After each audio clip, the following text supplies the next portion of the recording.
안녕하세요. 우리 연극 공부할래? 우영공입니다. 오늘은 우리가 이제 첫 촬영을 하게 됐는데, 네, 맞아요. 저희 학교 같은 경우에는 이제 매 학년마다 연극사를 배울 기회가 있어가지고 맞아요. 그리스 연극에 대해서는 일단 가장 빠삭하죠. 그쵸. 그리고 솔직히 새 학기 시작했다 하면은 제일 집중했을 때, 제일 긴장하고 있을 때 수업을 듣기 때문에 그리스 연극은 어떻게 보면은 되게 익숙하고 되게 많이 들었던 이야기죠. 이거는 에이프를 맞자라는 기분으로 많이 맞아요, 들었던 맞아요. 부분이었기 때문에 음. 정말 잘 알죠, 여기. 약간 새해 때 목표 잡는 느낌. 그쵸.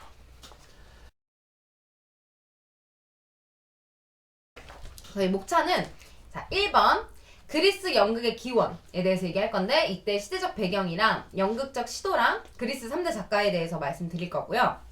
그 두 번째로는 희극과 비극의 차이점이 무엇이냐 그거에 대해서 다룰 거예요. 그래서 아리스토텔레스와 비극의 형식에 대해서 말씀드릴 거고 그리고 세 번째로 연극 제작 코레고이가 누군지 코러스가 어떻게 보이는지 코러스가 어떤 역할을 하는지 설명해 드릴 거고 무대 장치와 특수효과, 기계 장치, 그리고 배우와 연기, 의상, 가면에 대해서도 설명해 드릴 겁니다. 그리고 마지막으로 후기 그리스 연극은 어떻게 됐는지까지 설명해 드릴 겁니다.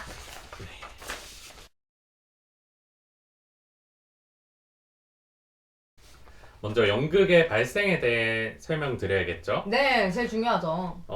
우리가 언어가 없었던 원신 시절에는 네. 의사소통을 하기 위해서 몸짓과 손짓 등에 의존을 했잖아요. 맞아요. 하면서 이제 그때도 종교 의식이 있었기 때문에 그때 사용되었던 시와 노래, 춤 등이 발전해서 연극의 형태로 발생하게 되었습니다. 네. 그리스 연극의 기원은 기원전 2000년에 풍요를 기원하고 결실을 감사하는 연중 행사로서 네. 이제 발생을 하게 됐죠. 네, 맞아요. 제사적인 형태를 띠면서 이제 시작이 되었고 맞아요. 자연이나 신의 배려가 인간에게 이익을 준다고 믿고서 음. 또 희망했죠. 네. 그러면서 이제 제신에게 바치는 기도, 무용, 설화 등이 후세의 연극을 육성시키는 모태의 역할을 하게 되었습니다. 네. 그러니까 이제 종교 의식의 형태를 띠면서 신화적인 이야기가 이야기를 하게 되었고 원시 의식에서 음악, 춤, 가면과 이제 의상 사용을 이제 했죠. 네. 했죠. 했죠. 약간 네.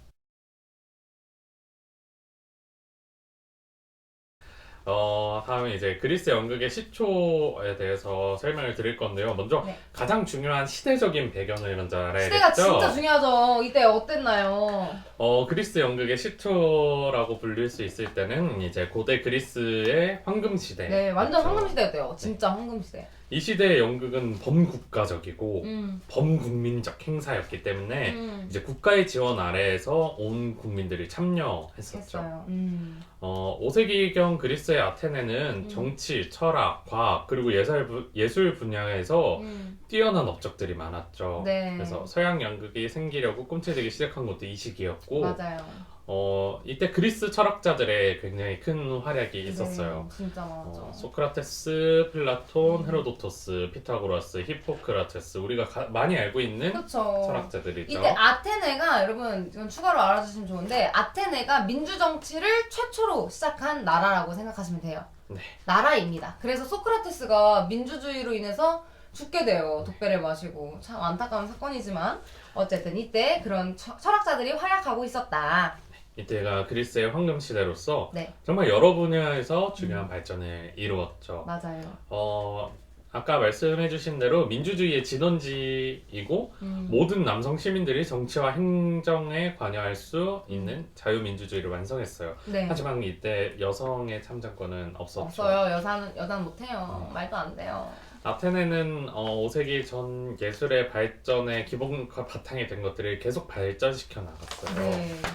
이제 연극적인 시도는 기원전 6세기에 시작이 되었는데 이제 디오니소스를 중심으로 시작이 되었어요. 우리가 잘 알듯이 디오니소스는 술의 신이고 네. 다산의 신이죠. 상징이었죠. 네. 이러면서 디오니소스 축제는 고대 그리스의 대표적인 축제가 되었는데 이 축제에서 마을 축제에 영웅과 문학적이고 연기적인 요소를 더하게 되었어요. 네. 그러면서 이제 디오니소스에게 바친 합창가 디티람보스가 연극으로 발전하게 된 건데요. 네. 아리스토텔레스는 이 창가와 무용의 지도자들이 행한 즉흥극에서 연극이 발전되었다고 말했습니다. 네, 이걸 좀 더 쉽게 말해보자면 디오니소스에게 바치는 이런 디티람보스 합창가들이 우리 다산 잘하게 해주세요. 우리 다산하게 해주세요. 이렇게 뭐라고 하죠? 이렇게 이걸 바쳤는데 그 바친 행위를 보고 아리스토텔레스는 저거가 연극의 시초였다라고 말을 하는 거죠. 이 축제 기간에는 모든 상거래와 전쟁을 중단할 정도로 굉장히 그 정도로 힘이 셌다는 거예요, 여러분. 그렇죠. 모든 상거래와 전쟁을 중단시킬 정도로 연극의 힘이 되게 센 거예요. 이렇게 되면서 이제 장식차에 탄 사제가 첫날 행렬을 하고 네. 그 뒤로 디티람보스 경연에서 네. 극을 선보이게 됐어요. 네. 그러면서 디오니소스 극장에서 비극을 중심으로 공연되었고 네네. 디오니소스 축제는 1년에 4번 6일에서 7일간 계속되었습니다. 네. 다음으로 그리스 연극에 대한 확실한 기록이 발견된 것은 기원전 534년이었는데 이 해에 도시 디오니소스제가 재편이 되면서 비극 경연대회가 제정되었어요. 이때 우리가 테스피스라고도 알고 있는 테스피아가 이 시절의 유일한 극작가였는데 첫 번째 대회에서 우승을 차지한 사람이죠. 네. 그리고 또 첫 번째 배우로 알려진 배우이기 때문에 오늘날까지도 배우들을 이제 테스피안이라고 부르기도 합니다. 그래서 뭐 테스피스다 아니다 테스피안이다 뭐 이렇게 뭐 다 다르거든요. 그거 사실은 똑같은 인물이에요. 그 테스피스의 작품은 전해지지 없어요. 않고 있어요. 테스피스 연극은 비교적 단순했는데 네. 배우 한 명이랑 코러스 한 명으로 구성돼 있고 모든 등장인물들이 같은 배우에 의해서 연기되었고 배우는 신분을 바꿀 때마다 가면을 썼어요. 그리고 이제 중요한 그리스 비대 3대 작가에 대해서 말씀을 드릴 건데 첫 번째로는 아이스키로스, 그리고 두 번째는 소포클레스, 그리고 세 번째로는 에우리피데스에 대해서 말씀해 드릴게요. 자, 아이스킬로스 최초의 극작가예요. 근데 여기서 좀 이상하죠? 아까 테스피안이 최초로 우승했다면서요 라고 하셨잖아요. 그쵸? 근데 테스피스는 작품이 아까 말씀드렸다시피 없어요. 없기 때문에 최초의 비극 작가라고 말을 할 수가 없는 거야. 최초의 비극 작가가 되려면은 사실이 있어야 되잖아요. 그 눈에 보이는 게 있어야 되는데 테스피스는 그 작품은 없어졌어요. 그래서 최초의 비극 작가가 아이스킬로스라고 하는 거예요. 근데 만약에 테스피스가 작품이 있었다면 최초의 극작가가 됐겠죠. 근데 없기 때문에 아이스킬로스가 최초의 극작가다라고 말씀을 드리는 거고, 그리고 이 분은 기원전 499년경에 비극 경연대회에 참여하기 시작했으나 484년에 와서야 처음으로 우승을 차지했다고 합니다. 그 후 그는 13번 정도 또 우승을 했대요. 근데 이 사람이 아이스키로스가 되게 유명한 이유가 페르시아인들 때문인데요. 이 페르시아인들은 신화보다는 역사적 사건, 이 페르시아 전쟁에 바탕을 두었다는 점에서 현존하는 그리스 연극 중에서도 독특하다고 평을 받고 있어요. 이 페르시아 전쟁에 대해서 무슨 내용인지 이렇게 찾아봤는데, 이 그리스 원전 전쟁으로 그리스의 여러 도시 국가들은 페르시아 제국에 연합 대응하여 성공적으로 공격을 막아냈대요. 이게 무슨 뜻이냐?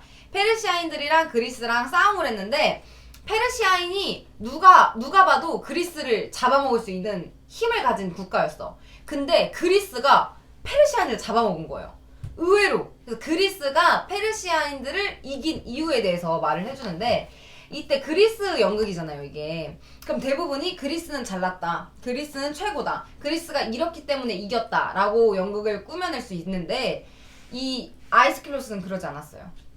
아이스킬로스는 그리스가 우승했다고 자만하지 않고 왜 페르시아인들이 졌을까? 그래서 주인공이 페르시아인들이에요. 의외죠.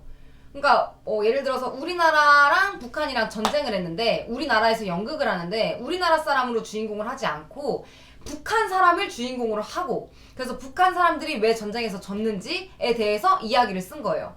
그래서 북한 사람들이 뭐 부모를 잃고 뭐 마음이 아프고 이런 것들을 봄으로써 우리나라 사람들이 아, 북한이 저렇게 해서 졌구나, 북한이 부모를 잃었네 이러면서 동정심을 또 갖게 되는 그런 연극을 최초로 만든 거죠. 그래서 이 연극이 유명해요, 되게. 왜냐면 페르시아인이 그리스한테 졌는데도 불구하고 페르시아인들을 주인공으로 해서 그런 이야기를 썼기 때문에 이 연극이 제일 유명하고, 코러스 위주 연극에서 대사 중심의 연극으로 희곡을 정리했대요. 그래서 페르시아인들이라는 연극이 최초로 불리는 이유가 이 코러스 중심이었던 연극을 이제 대사 중심의 연극으로 정리를 했다라고 이해하시면 좋고요. 그리고 제2의 배우를 도입했어요. 아까 테스피스는 배우 1명에 코러스 1명이었죠. 근데 이 아이스킬로스는 제2의 2명의 배우를 도입했대요. 대표적으로는 아가멤논, 페르시아인들, 제주를 바치는 여인들, 결박당한 프로메테우스가 있다고 합니다. 그리고 두 번째로는 소포클레스인데요. 가장 위대한 그리스 극작가예요. 그는 100편이 넘는 희곡을 쓴 것으로 여겨지는데 그 중에서 7편밖에 남지 않았대요.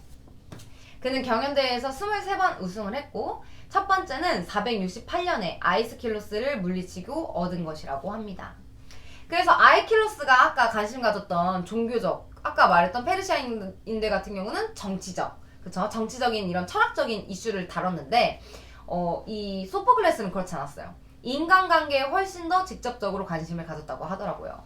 그래서 정교한 극의 플롯을 구조로 한다는 거에 대해서 되게 유명한 작가이고, 그리고 비극의 코러스 수는 12명에서 15명 정도가 있었고, 그리고 그리스 비극의 제3의 배우를 도입했대요. 이게 무슨 뜻이냐? 다 정리해볼게요. 외우기 쉽게. 테스피스는 배우 1명, 아이스킬로스는 배우 2명, 소포클레스는 배우 3명. 오케이? 그래서 배우 3명을 도입해서 배우 둘일 때보다 더 큰, 그리고 더 복잡한 거를 가능하게 만들었다고 합니다. 그러니까 대표적으로는 안티고네, 엘렉트라, 오이디푸스 왕 이런 게 있고요. 그리고 마지막으로 에우리피데스, 마지막 비극 작가예요. 그는 92편의 희곡을 쓴 것으로 전해지나 그중 17편만이 비극이 현존한대요. 그래서 후세에 와서 큰 인기를 얻었지만 그가 살던 그 당시에는 큰 환영을 받지 못했대요. 그래서 비극 경연대회에서는 겨우 5번밖에 우승하지 못했다고 합니다. 그리고 이 사람은 코러스 역할을 축소시켰어요, 최초로. 그리고 주된 관심은 철학적이고 심리적인 거에 대해서 포커스를 맞췄고, 그리고 신들에 대해서 되게 똑똑하다, 잘났다, 신들은 위대하다 이렇게 표현한 것이 아니라 신들에 대해서도 따지고 들었으며 신들은 그의 작품에 대해서 초라하고 무능력한 사람으로 그려졌다고 해요. 그래서 멜로 드라마 쪽으로 기울였으며 자주 무리한 결말을 지었대요. 그래서 그의 죽음과 함께 그리스 비극의 위대한 시대는 종언됐다고 합니다.